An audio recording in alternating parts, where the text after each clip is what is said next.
Well, for this Thursday, a cold front came through early this morning. It's cleared the area, and behind that front, we're seeing some gusty winds. You combine that with low humidity and the already dry conditions, and we have this elevated risk of fires, elevated fire danger for Southeast Virginia, and I'd say into North Carolina, you need to be extra cautious as well. Let's talk a little bit more about this. What's going on? Well, today, we've seen winds already gusting over 20 miles per hour, and as we go a little bit later through the morning and into the early afternoon, some areas could see some gusts up around 25 to 30 miles per hour. So gusty winds combined with relative humidity that will dip down, reaching a minimum level of about 25 to 35%. That's really dry air across the region.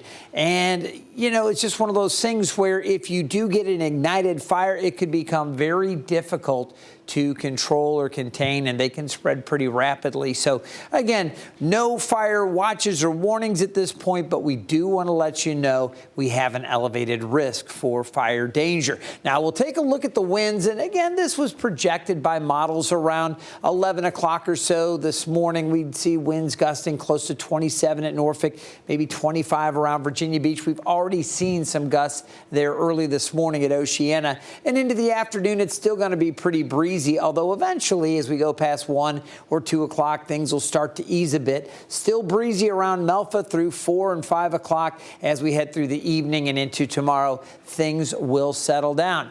But it may be breezy at times over the weekend. And this is what I want you to know. Again, no fire weather watches or warnings.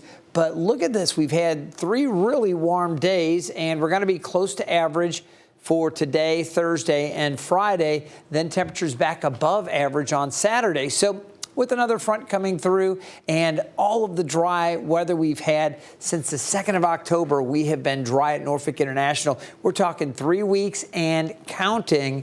There will still be that elevated risk from time to time.